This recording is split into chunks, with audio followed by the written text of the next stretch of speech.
Ezra Kapitulo 6. Muling natagpuan ang utos ni Haring Ciro. Nagpalabas nga ng isang utos si Haring Dario na saliksikin ang mga kasulatan ng kaharian na nakatago sa Babylonia at sa lungsod ng Ekbatana sa palasyong nasa lalawigan ng Media, natagpuan ng isang kasulatan na ganito ang nakasulat.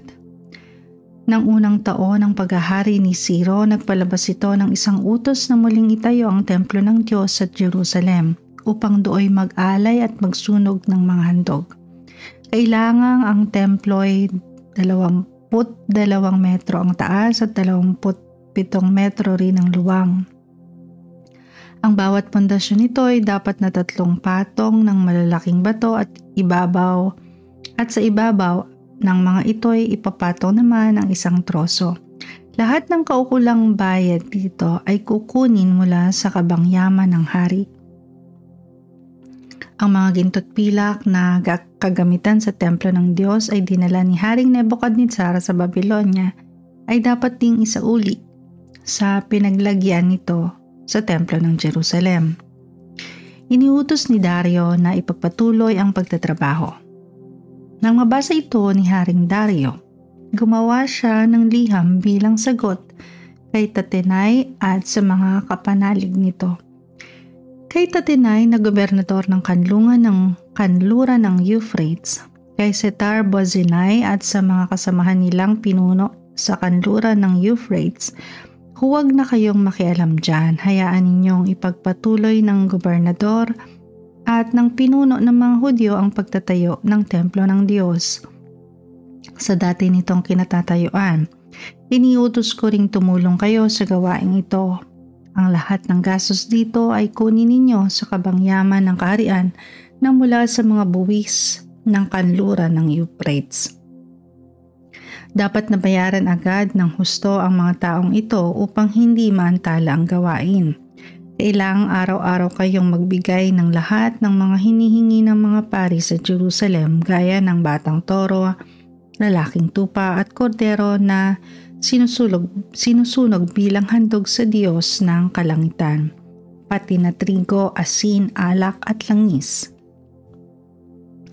Gawin ninyo ito upang patuloy silang makapag-alay ng mababangong handog sa Diyos ng kalangitan at upang lagi nilang ipanalangin na pagpalain ng hari at ang mga anak nito. Ipinag-uutos ko rin na parusahan ang sinumang sumuway o magtangkang baguhin ang utos kong ito. 1 biga ang huhugutin sa kanyang bahay. Patutulisin ang isang dulo nito at itutuhog sa katawan ng taong iyon. Ang kanyang bahay naman ay gagawing isang bunton ng basura. Pinili ng Diyos ng Jerusalem upang dooy sambahin siya, kaya papagsakin nawa niya ang sinumang hari o alinmang bansa na susuway sa utos na ito at magtatangkang wasakin ng templong ito ng Diyos sa Jerusalem. Akong si Dario ang nag-uutos nito, kaya't dapat itong lubusang ipatupad. Itinalaga ang templo. Lubos ngang ipinatupad ni na Tatenai na gobernador at Setar-Bozenai pati na ang kanilang mga kasamahang pinuno ang ipinag-utos ni Haring Dario. Patuloy naman nagtrabaho ang pinuno ng mga Hudyo at malaking bahagi na rin ang kanilang nagawa dahil pinapalakas ng mga propetang sina Haggai at Zacarias ang kanilang loob. Tinapos nila ang pagtatayo ng templo ayon sa utos ng Diyos ng Israel at ipinatupad ni Ciro at Dario at Artaxerxes na magkakasunod na naging mga hari ng Persya. Nang ikatlong araw ng 12 buwan sa 6 na taon ng paghahari ni Dario, natapos nila ang pagtatayo sa templo. Ang buong sambayan ng Israel, mga pari at Levita, at ang lahat ng bumalik mula sa pagkabihag ay masayang nagdiwang sa pagtatalaga ng templo ng Diyos. Sa pagtatalagang ito, nag-alay sila ng 100 toro, 200 tupang lalaki at 400 na kordero. 12 kambing na lalaki naman ang inihandog nila para sa kasalanan ng buong Israel. Isa para sa bawat lipi ng Israel. Inilagay nila ang mga pari at levita sa kani-kanilang tungkulin para sa paglilingkod sa Diyos sa templo sa Jerusalem gaya ng nakasulat sa aklat ni Moises. Ang Paskwa. Pagsapit ng ika-14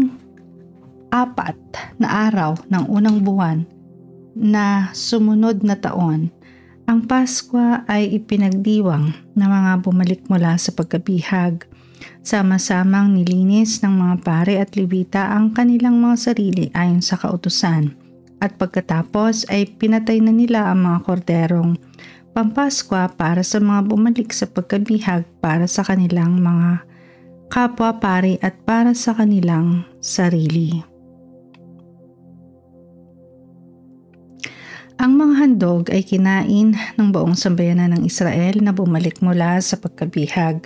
Kasalo nila ang lahat ng taong nakipagdiwang sa kanila, mga taong tumalikod na sa mga paganong gawain na mga naninirahan sa lupaing iyon upang sambahin si Yahweh, ang Diyos ng Israel. Sa loob ng 7 araw ay masaya nilang ipinagdiwang ang pista ng tinapay na walang pampaalsa. Tumulong sa kanila ang hari sa pagpapatayo ng templo ng Diyos ng Israel. Punong-puno sila ng kagalakan dahil niloob ni Yahweh na magmalasakit sa kanila ang hari ng Assyria.